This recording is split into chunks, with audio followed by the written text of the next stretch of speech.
കേരളത്തിലെ സാമൂഹ്യ രാഷ്ട്രീയ സാംസ്കാരിക രംഗങ്ങളിലെ നിറസാന്നിധ്യമായിരുന്ന മുൻ നക്സൽ നേതാവ് വെള്ളത്തൂവൽ സ്റ്റീഫൻ അന്തരിച്ചിരിക്കുന്നു.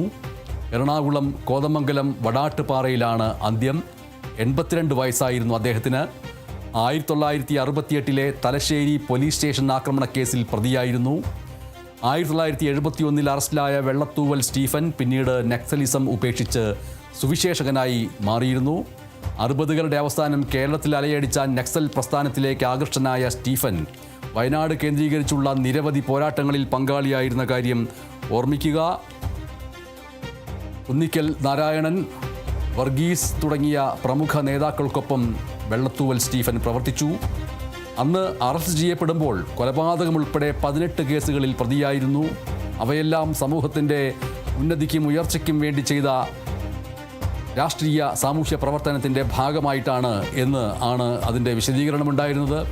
വെള്ളത്തൂവൽ സ്റ്റീഫൻ്റെ ആത്മകഥ എന്ന പുസ്തകം ഏറെ ശ്രദ്ധ നേടിയിരുന്ന കാര്യം കൂടി ഓർമ്മിക്കുക.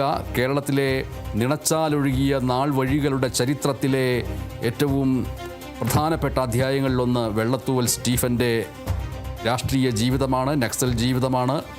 അത് അടിയന്തരാവസ്ഥക്കാലത്തും അതിന് തൊട്ടു മുമ്പുള്ള കേരളം ഒരു പുതിയ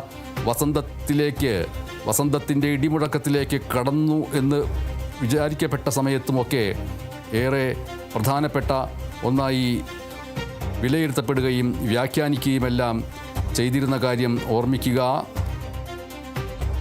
മുൻ നക്സലൈറ്റ് നേതാവ് വെള്ളത്തൂവൽ സ്റ്റീഫൻ കോതമംഗലം വടാട്ടുപാറയിലെ വീട്ടിൽ അന്തരിച്ചിരിക്കുന്നു. ഓർക്കുക, 1968 തലശ്ശേരി പോലീസ് സ്റ്റേഷൻ ആക്രമണം. ആ തലശ്ശേരിയിലെ പോലീസ് സ്റ്റേഷൻ ആക്രമണത്തിൽ വെള്ളത്തൂവൽ സ്റ്റീഫൻ പ്രതിയായിരുന്നു. ജയിൽവാസത്തിന് ശേഷം സായുധ വിപ്ലവം ഉപേക്ഷിച്ച് സുവിശേഷകനായിട്ട് മാറുകയായിരുന്നു. ഒരു തരത്തിലും കേരളത്തിലെ രാഷ്ട്രീയ ചരിത്രത്തിലെ ഏറ്റവും പ്രധാനപ്പെട്ട ഒരു മാറ്റമായിരുന്നു അത്. ഒരു ഭാഗത്ത് നക്സലൈറ്റ് നേതാവ് വലിയ രീതിയിലുള്ള തലകൊയ്യലുകളടക്കമുള്ള ഉന്മൂലന പ്രവർത്തനങ്ങളിലേക്ക് നീങ്ങുകയും ഉന്മൂലന സിദ്ധാന്തം അതാണ് യഥാർത്ഥ രാഷ്ട്രീയ പ്രവർത്തനമെന്ന് വിചാരിക്കുകയും ബോധ്യപ്പെടുകയും ആ ബോധ്യത്തിൻ്റെ അടിസ്ഥാനത്തിൽ പോലീസ് സ്റ്റേഷൻ ആക്രമണം അടക്കമുള്ള പല തലങ്ങളിലൂടെ മുന്നോട്ട് പോവുകയും ചെയ്ത വെള്ളത്തൂവൽ സ്റ്റീഫൻ പിന്നീട് രക്തരൂഷിതമായ പ്രവർത്തനത്തിൽ നിന്ന് മാറി ഒരു സുവിശേഷകനായിട്ട് മാറിയതിൻ്റെ ചരിത്രം എന്ന് പറയുന്നത് കേരളത്തിലെ വിപ്ലവ പ്രസ്ഥാനങ്ങളുടെ ചരിത്രത്തിലെ ഒരു സവിശേഷമായ അധ്യായമായിട്ട് മാറ്റപ്പെട്ടിരുന്നു. വെള്ളത്തൂവൽ സ്റ്റീഫൻ്റെ ആത്മകഥ എന്നുള്ള പുസ്തകം ആ അർത്ഥത്തിൽ എങ്ങനെയാണ് ചോര പുരണ്ട കൈകളുമായിട്ട് സമൂഹത്തിൻ്റെ ഉന്നതിക്ക് വേണ്ടി പ്രവർത്തിച്ച ഒരു നക്സലൈറ്റ് ഏത് രീതിയിൽ പിന്നീട് മുൻ നക്സലൈറ്റ് എന്നുള്ള പദവിയിൽ വ്യാപരിക്കാതെ സുവിശേഷകനായിട്ട് മാറി എന്നുള്ളതിൻ്റെ ചരിത്രം കൂടിയാണ് അത്. കോട്ടയം ജില്ലയിലെ കങ്ങഴയ്ക്കടുത്തുള്ള ചുണ്ടമണ്ണിൽ തറവാട്ടിൽ സക്കറിയയുടെയും അന്നമ്മയുടെയും മകനായിട്ട് അദ്ദേഹം ജനിച്ചു. പിന്നീട് വെള്ളത്തൂവലിലേക്ക് കുടിയേറി. പ്രാഥമികമായ വിദ്യാഭ്യാസത്തിന് ശേഷം പിതാവിൻ്റെ വഴിയെ പാർട്ടിയിലേക്ക് കടന്നു. അതിനുശേഷം പാർട്ടി പിളർന്നപ്പോൾ CPIയിൽ ചേർന്നു. തുടർന്ന് നക്സലൈറ്റ് പ്രസ്ഥാനത്തിലേക്ക് മാറി. തലശ്ശേരി പോലീസ് സ്റ്റേഷൻ ആക്രമണത്തിലൂടെയാണ് പ്രസ്ഥാനത്തിൽ സജീവമായത്. പിന്നീട് വെള്ളത്തൂവൽ സ്റ്റീഫൻ ഒളിവിൽ പോയി കേരളത്തിൽ ഉടനീളം വിപ്ലവ പാർട്ടികൾ കെട്ടിപ്പടുത്തു. 1971 ആ വർഷമാണ് വെള്ളത്തൂവൽ സ്റ്റീഫനെ അറസ്റ്റ് ചെയ്തത്. അറസ്റ്റ് ചെയ്യപ്പെടുമ്പോൾ കൊലക്കേസ് ഉൾപ്പെടെ 18 കേസുകളിൽ പ്രതി ചേർക്കപ്പെട്ടിരുന്നു വെള്ളത്തൂവൽ സ്റ്റീഫൻ. ജയിലിൽ വെച്ച് തന്നെ ചാരു മജുംദാറിൻ്റെ ഉന്മൂലന മാർഗത്തെ വെള്ളത്തൂവൽ സ്റ്റീഫൻ ഉപേക്ഷിച്ചു. ചെറുപ്പത്തിൻ്റെ തീഷ്ണതയിൽ ചാരു മജുംദാറിൻ്റെ ഉന്മൂലന മാർഗം തലകൊയ്യുക, അധികാരം കൊയ്യുക, തലകൊയ്യുക, അധികാരത്തിൻ്റെ മുന്നിൽ ഫ്യൂഡലുകളും ജന്മികളും തൊഴിലാളി വർഗത്തെ ഉന്മൂലനം ചെയ്യാൻ വേണ്ടി നിൽക്കുമ്പോൾ അവരെ തന്നെ ഉന്മൂലനം ചെയ്യുക എന്നുള്ള സിദ്ധാന്തം, ആ ഉന്മൂലന മാർഗത്തെ പിന്നീട് ജയിലിൽ വെച്ച് തന്നെ വെള്ളത്തൂവൽ സ്റ്റീഫൻ ഉപേക്ഷിക്കുകയുണ്ടായി.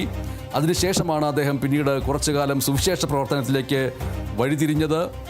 ചരിത്ര ശാസ്ത്രവും മാർസിയൻ ദർശനവും എന്ന പുസ്തകം അദ്ദേഹം എഴുതിയിട്ടുണ്ട്. പ്രചോദനം എന്ന പേരിലൊരു പുസ്തകം എഴുതിയിട്ടുണ്ട്. ആതതായികൾ എന്ന പേരിലൊരു പുസ്തകം എഴുതിയിട്ടുണ്ട്. അർദ്ധബിംബം എന്ന പേരിലൊരു പുസ്തകം എഴുതിയിട്ടുണ്ട്. മേഘപാളിയിലെ കാൽപ്പാടുകൾ എന്ന പേരിലൊരു പുസ്തകം എഴുതിയിട്ടുണ്ട്. കനൽ വഴികൾ കടന്ന് ഒരു ദൈവസാക്ഷ്യം എന്ന പുസ്തകവും എഴുതിയിട്ടുണ്ട്. ഇതെല്ലാമാണ് വെള്ളത്തൂവൽ സ്റ്റീഫൻ്റെ പ്രധാനപ്പെട്ട പുസ്തകങ്ങൾ ആയിട്ട് നമ്മുടെ മുന്നിൽ ഉള്ളത്. വെള്ളത്തൂവൽ സ്റ്റീഫൻ അന്തരിച്ചു എന്നുള്ള വാർത്ത വരുമ്പോൾ അത് തീപ്പൊരി വിപ്ലവത്തിൻ്റെ ഒരു അധ്യായം കൂടി കേരളത്തിൽ നിന്ന് മറയുന്നു എന്നുള്ള അർത്ഥത്തിലാണ് നാം മനസ്സിലാക്കേണ്ടത്. കേരളത്തിലെ നക്സലൈറ്റ് പ്രസ്ഥാനത്തിൻ്റെ മുൻനിര നേതാക്കളിൽ ഒരാളായ വെള്ളത്തൂവൽ സ്റ്റീഫൻ അദ്ദേഹത്തിൻ്റെ 82-ാം വയസ്സിൽ അന്തരിച്ചിരിക്കുന്നു. വാർദ്ധക്യ സഹജമായിട്ടുള്ള അസുഖങ്ങളെ തുടർന്ന് കോതമംഗലം വടാട്ടുപാറയിൽ വീട്ടിലായിരുന്നു. ആ വീട്ടിലായിരുന്നു അന്ത്യം. കേരളത്തിൻ്റെ രാഷ്ട്രീയ ചരിത്രം, അതിലെ തീവ്ര ഇടതുപക്ഷ വിപ്ലവം, ആ തീവ്ര ഇടതുപക്ഷ വിപ്ലവത്തിൻ്റെ അടയാളപ്പെടുത്തലായിരുന്നു വെള്ളത്തൂവൽ സ്റ്റീഫൻ. തൻ്റെ പോരാട്ട വീര്യം കൊണ്ടും പിൽക്കാലത്തെ തുറന്നു പറച്ചിലുകൾ കൊണ്ടും എന്നും ശ്രദ്ധിക്കപ്പെട്ട വ്യക്തിയായിരുന്നു വെള്ളത്തൂവൽ സ്റ്റീഫൻ. കോട്ടയം കങ്ങഴയിൽ ജനിച്ച വെള്ളത്തൂവൽ സ്റ്റീഫൻ കുടുംബത്തോടൊപ്പം വെള്ളത്തൂവലിലേക്ക് കുടിയേറുകയായിരുന്നു. പിന്നീട് പിതാവിൻ്റെ പാത പിന്തുടർന്ന് ഇടതുപക്ഷ രാഷ്ട്രീയത്തിലേക്ക് എത്തി. പിന്നീട് കമ്മ്യൂണിസ്റ്റ് പാർട്ടിയിലെ പിളർപ്പിന് ശേഷം നക്സലൈറ്റ് പ്രസ്ഥാനത്തിലേക്ക് ആകർഷനായി. 1968 ചരിത്ര പ്രസിദ്ധമായ തലശ്ശേരി പോലീസ് സ്റ്റേഷൻ ആക്രമണത്തിൽ പ്രധാനപ്പെട്ട പങ്കുവഹിച്ചു. നീണ്ടകാലം ഒളിവിൽ കഴിഞ്ഞു. ആ ഒളിവിൽ കഴിഞ്ഞ സ്റ്റീഫനെ 1971 പോലീസ് അറസ്റ്റ് ചെയ്യുന്നത്. കൊലക്കേസുകൾ ഉൾപ്പെടെ 18ഓളം കേസുകളിൽ പ്രതിയായിരുന്നു വെള്ളത്തൂവൽ സ്റ്റീഫൻ. എന്നാൽ ജയിൽവാസം വെള്ളത്തൂവൽ സ്റ്റീഫൻ്റെ രാഷ്ട്രീയ കാഴ്ചപ്പാടുകളെ മാറ്റിമറിച്ചു. ജയിലിൽ വെച്ച് നക്സൽ രാഷ്ട്രീയം ഉപേക്ഷിച്ച വെള്ളത്തൂവൽ സ്റ്റീഫൻ വിപ്ലവം എന്നത് തനിക്ക് പാകത വരാത്ത ഒരു പ്രായത്തിലെ അറിവില്ലായ്മയിൽ നിന്നുള്ള ആവേശമായിരുന്നു എന്ന് പിന്നീട് പരസ്യമായിട്ട് സമ്മതിക്കുകയുണ്ടായി. ജയിൽ മോചിതനായ ശേഷം തീർത്തും വ്യത്യസ്തമായ വഴികളിലൂടെ സഞ്ചരിച്ച വെള്ളത്തൂവൽ സ്റ്റീഫൻ ഒരു ഘട്ടത്തിൽ സുവിശേഷ പ്രവർത്തനത്തിലേക്കുമൊക്കെ തിരിഞ്ഞു.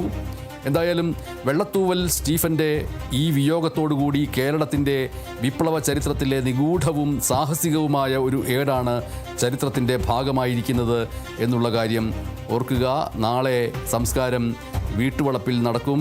നേരത്തെ Vellathooval Stephen, K Ajitha, K Venu എന്നിങ്ങനെ കേരളത്തിലെ നക്സലൈറ്റ് പ്രസ്ഥാനത്തിൻ്റെ നെടുനായകത്വം വഹിച്ച വ്യക്തികളുടെ ജീവിതത്തിലൂടെ കടന്നു പോകുന്ന ഡോക്യുമെൻ്ററി ദൂരദർശനിൽ ജോലി ചെയ്തിരുന്ന സമയത്ത് ബൈജു ചന്ദ്രൻ സംവിധാനം ചെയ്ത ഡോക്യുമെൻ്ററി നിണച്ചാലൊഴുകിയ നാൾവഴികൾ, അതിൽ വെള്ളത്തൂവൽ സ്റ്റീഫനുമായിട്ടുള്ള കൃത്യമായിട്ടുള്ള അഭിമുഖം ആ കാലങ്ങളെ വിശകലനം ചെയ്യുന്നതായിട്ട് ഉണ്ടായിരുന്നു. വെള്ളത്തൂവൽ സ്റ്റീഫൻ അന്തരിച്ചിരിക്കുന്നു.